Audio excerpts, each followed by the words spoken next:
sosok musafir Joko Kendil.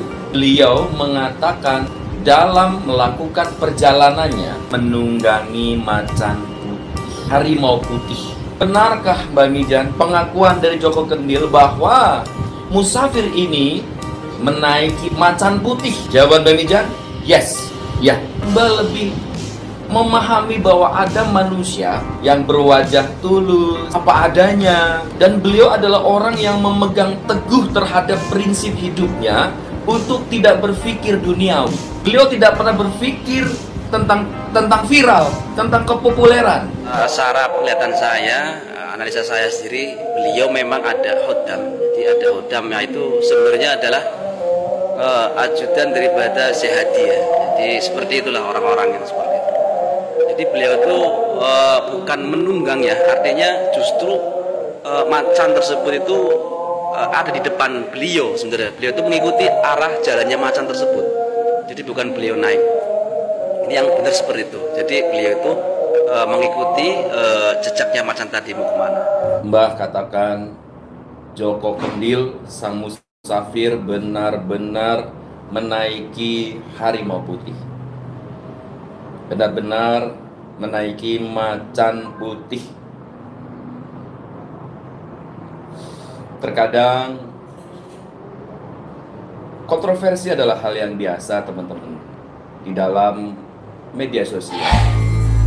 Ketika hebohnya seorang Joko Kendil sang musafir, viralnya Joko Kendil sang musafir, justru Mbah sedikit ikut deg-degan.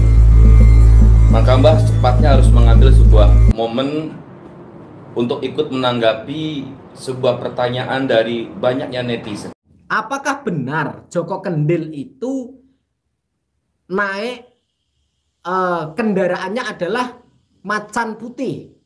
Nah, saya menjelaskan di sini tidak. Joko Kendil tidak pernah naik macan putih. Kalau naik macan putih nanti dimakan sama macannya.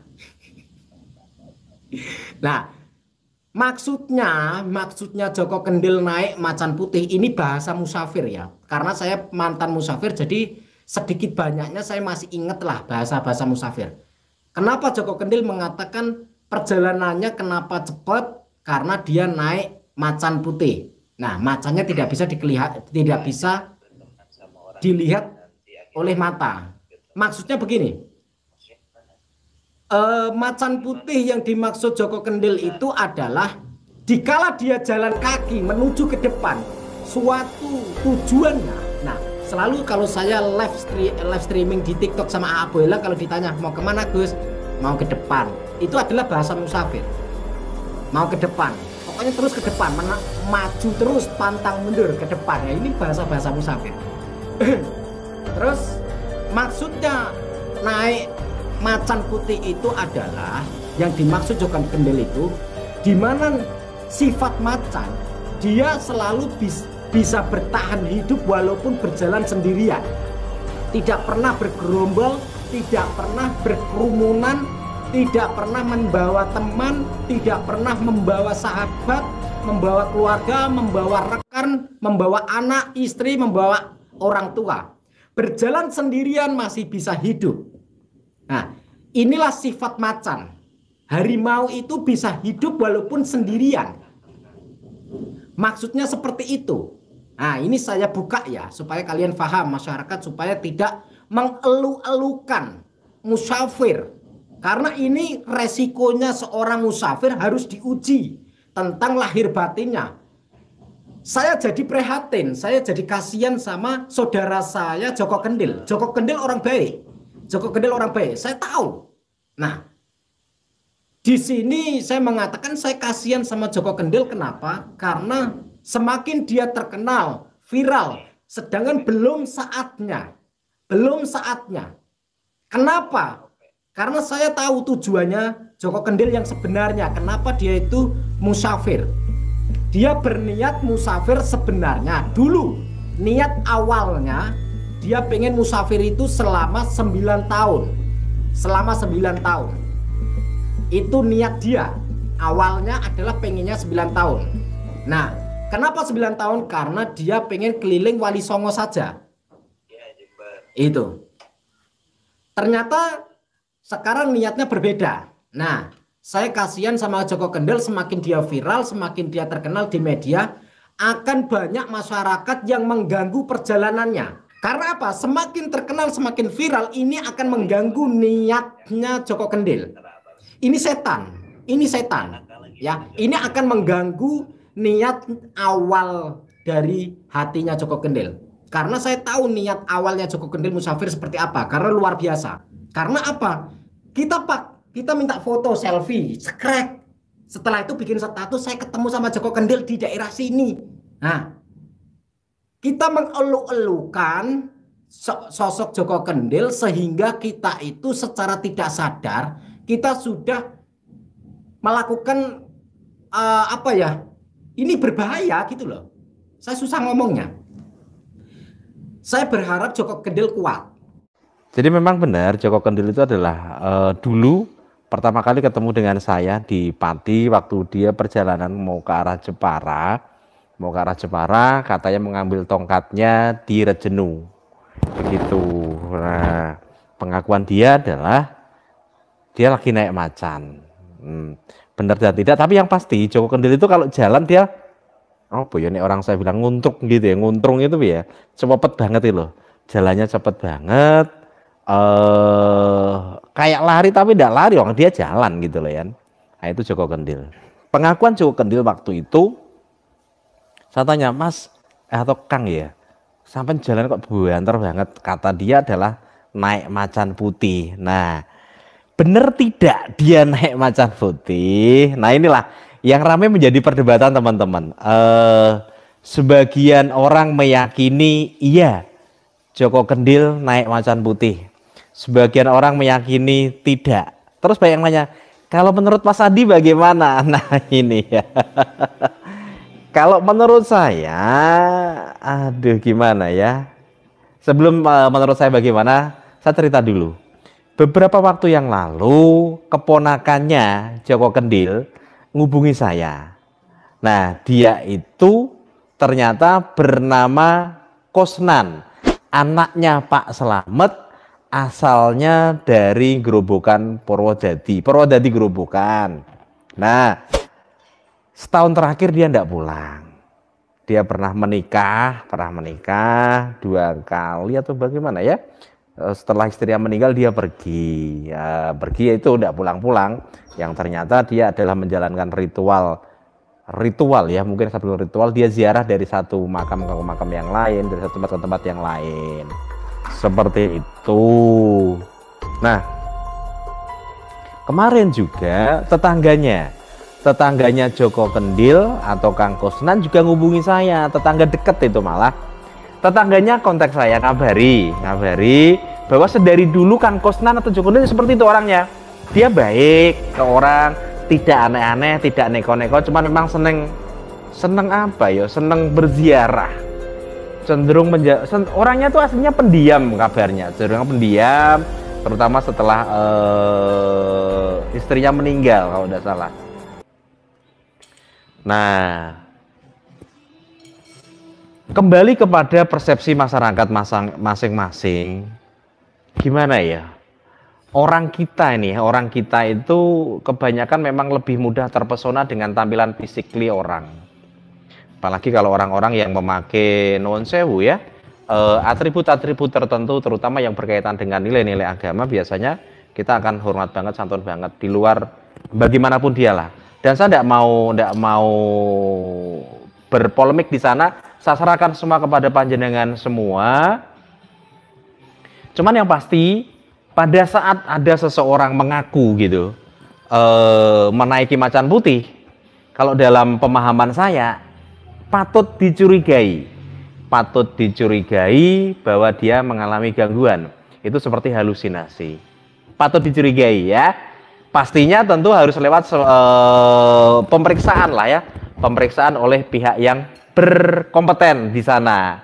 Begitu. Nah, itu pendapat saya. Jadi kalau dia mengaku naik macan putih, layak dicurigai dia mengalami gangguan. Tetapi pastinya harus dibuktikan. Tapi omongan-omongannya Kang Kusnanto Joko Kendil itu relatif masih nyambung banget. Tidak ngelantur banyak. Cuma saya tidak tahu kalau diajak ngomong panjang seperti apa gitu, ngelantur banyak atau tidak, saya tidak tahu ya. Seperti itu. Joko Kendil tiba-tiba menjadi ahli pengobatan dadakan, di mana banyak orang atau warga yang meminta keberkahan doa dari Joko Kendil. Jadi sekarang banyak orang ini minta syarat nih, minta doa-doa kepada Joko Kendil. Jadi orang sekarang minta doanya kepada Joko Kendil nih, bukan kepada Allah lagi gitu. Ini yang perlu kita luruskan ya teman-teman. Nah, dikerumunin orang ya Joko Kendil ya, membaca doa-doa, terus tangannya dicelupin kayaknya. Jadi syahadat ya, membaca syahadat, tangannya dicelupin ke air. Ini saya heran tuh, memang warga Indonesia, apalagi yang seperti ini, masih saja percaya pada hal-hal yang seperti ini ya. Dan sesungguhnya kita kalau berdoa atau kita meniupkan bacaan Al-Fatihah kepada air, segelas air, itu memang pernah ada penelitian dulu di Jepang, sehingga dicek atau diteliti itu air bisa merubah molekul atau kandungan air itu tersendiri menjadi lebih baik, seperti itu.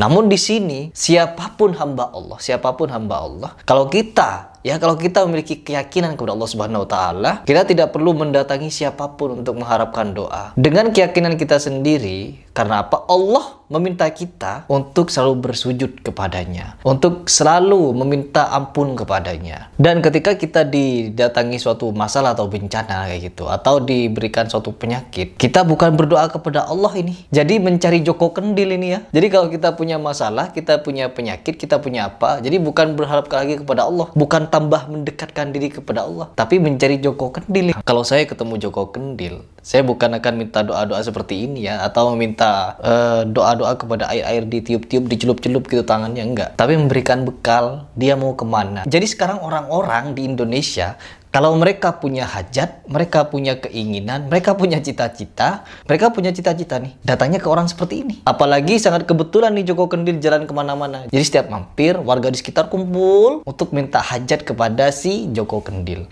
Jadi minta doa berkah dari Joko Kendil. Jadi seolah-olah Joko Kendil ini jadi wali dadakan gitu ya. Jadi wali dadakan. Jadi itulah ya lucunya warga Indonesia yang masih percaya dengan hal seperti ini.